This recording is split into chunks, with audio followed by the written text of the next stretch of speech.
Hi gang, my name is Rod Kwiaczynski. I've spent over a decade as a high performance and racing coach. During that time, I've accumulated thousands of hours as an instructor and a coach. I'm also a Porsche driving instructor, and I have my official Porsche shirt on.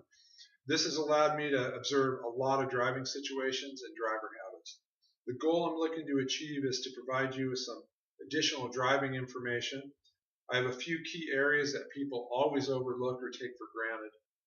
I want to discuss those basic concepts for your everyday driving, especially when conditions deteriorate, like in the coming winter months. So let's get started. I've got 4 areas. I want to cover setting mirrors, throttle control, turning and cornering, and braking. A quote from drivingfast.net puts smooth driving this way. On the road, smooth driving makes the drive more comfortable for your passengers and can even increase fuel economy. That's positive. So let's go on to mirrors. Let's talk mirrors for a moment. And I want to quote Ross Bentley, one of the leading driving coaches in America today. You should use your mirrors enough to always know who's around you and exactly where you are. If I adjust them properly, aimed a little to the outside so I can see to either side, I don't have to actually turn my head in the mirrors to see other cars. That's the point. To start with, before we start playing with mirrors, let's make sure that your seat position is right. So we want your seat height and your seat setback set optimal for you. Let's do that. We want you to do that before we start playing with the mirrors. Once that's done, it should be set, your mirror, your rear view or windshield mirror, should be set vertically and horizontally to optimize your field of view. With the road centered, you should only have to move your eyes, not your head.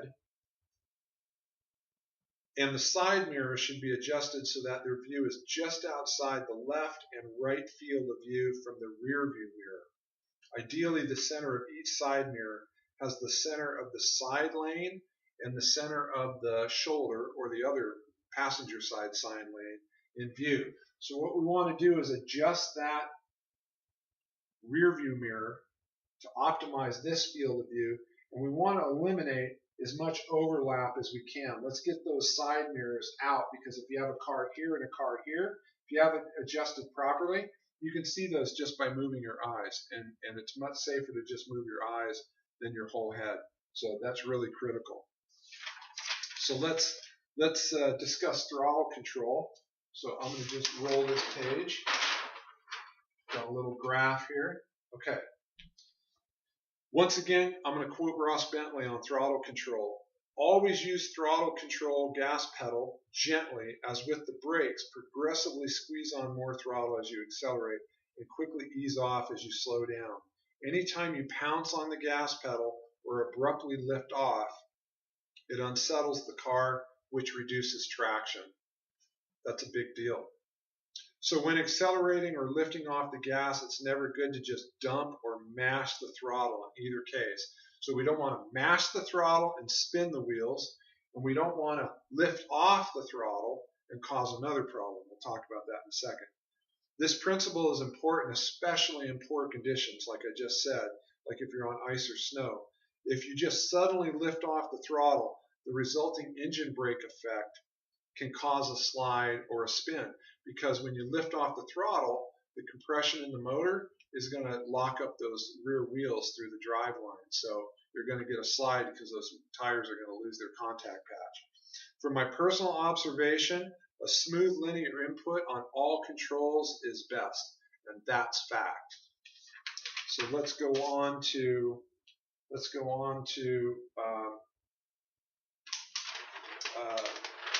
cornering. Move this right here. Okay. So again, I'm going to go to Ross Bentley on cornering. Every movement with the wheel must be made smoothly and progressively, never jerking the steering wheel into a turn. Feed the required steering input to generate a gentle, smooth arc through the corner. So there's 3 basic types of turn shapes. We're going to talk about those right here. Constant radius, decreasing radius, and increasing radius.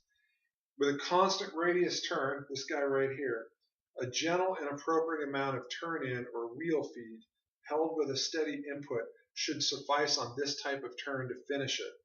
Small adjustments are to be expected, and the key word here is small. So it's going to require a smooth progressive turn in, and then you might adjust the wheel, saw the wheel a little bit to make a directional change, but it should be small. When in a decreasing radius turn, what you'll experience after initial turn in is the deeper that you go into that turn, the amount of turn in will increase. So the deeper you go into the turn, the more amount of turn in you'll need to complete the turn until you exit it. So it's going to get tighter. So you're going to start in, more, and then out. So you're going to increase the wheel feed through that turn. An increasing radius turn is just the opposite. It may require a more abrupt turn in initially, but the deeper you go into the turn, the radius will relax, and you'll be taking turn in or wheel input out of the steering wheel to complete the turn. So a quick roll in, progressively smooth, and then you're going to start taking some wheel out of it. That's an increasing radius turn. Now, all cornering situations like freeway driving, canyon driving, it's important to use smooth throttle input with smooth steering input. This is really important. I can't emphasize it enough. And sometimes all that's needed is just a little throttle lift off when you get in a turn. You're just going to ease off that throttle a little, and we call that maintenance throttle. You're not going to back all the way out of it, but you're just going to keep a little throttle into it. We call that maintenance throttle. So now I've got a question for you. Let's talk about your eyes. So I'm going to pull this up here. Where are your eyes?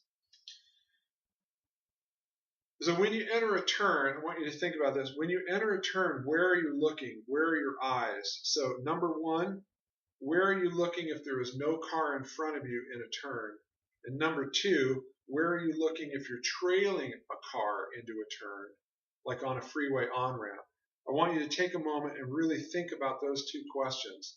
No car in front of you and a car in front of you. Where are your eyes?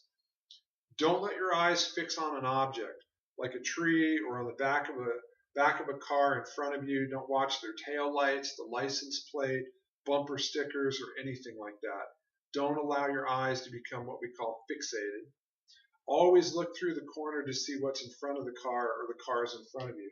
And that's what we see here. We do not want our eyes to lock on the back of the car. We either want to look in front of that car, or we want to look in front of the car in front of that car. We want to be looking through the corner. The further you look ahead, the better. Trust me, the further you look, especially in turns, the better and safer you'll be. So let's transition to braking. Pull up the brake graph here. Make sure that sticks. Stay. Okay. So let's talk about braking. On braking, Ross Bentley says, I'm quoting him again, when braking, think of squeezing the brake pedal down and easing off of it. The smoother you are with the brakes, the better balance the car will be, enabling you to drive at the limit. Well, we're not going to be race car drivers, but on snow and ice, there's very little grip, so you're very close to the limit when you're on a snow or ice condition. And drivingfast.net says, squeeze the brake pedal smoothly. Never stamp on the brakes, and try not to get into the habit of allowing ABS to sort out the locked wheels. Same thing. So aren't those two sources really saying the same thing? Squeeze the brake, don't stamp on the brake. So let's take a look at these graphs. Braking should be a smooth linear deceleration, not a progressively harder brake effect. And that's the only exception of that is with an emergency brake, obviously, emergency brake stop. With the exception of emergency braking situations, a firm, steady brake pressure is better than a progressively harder brake. To brake effectively when you know where you'll be stopping, given the traveling speed, the distance to your braking target, and choosing the right brake pressure, you should stop the car where your target stop marker was. This should be felt like a smooth linear deceleration, and that's what we have right here. So in summary, at an anticipated braking mark here, You'll apply pressure to the brake, and if your judged speed and distance is correct, and you chose the correct brake pedal pressure without increasing or decreasing the pedal pressure, you should hit your stop mark. If you did that, then you did it right. So you anticipated, here's your stop, a little bit of brake, and then you held a steady brake pressure. The majority of drivers will select a pedal pressure that as they reach their stop mark, they will have to apply progressively more brake pressure. And that's because they're going to overshoot their stop target. That's what's happening right here. You kind of panic. We've all done it. It's coming up quicker than what you thought it would. So you're going to ramp up the brake pressure. This is what we call progressive braking. A firm and steady pressure with a smooth linear deceleration is best. This braking technique is not easy to master. It takes some practice, and it takes a needed increased awareness of your car and as you as a driver to maintain this type of a steady state pedal pressure and hit your stop mark. So as the seasons change and the winter driving approaches, my goal was to introduce you to a few driving techniques and basic car handling concepts that hopefully will keep you safer, avoid possible accidents, and afford you a more relaxed, confident driving experience. Thanks for watching.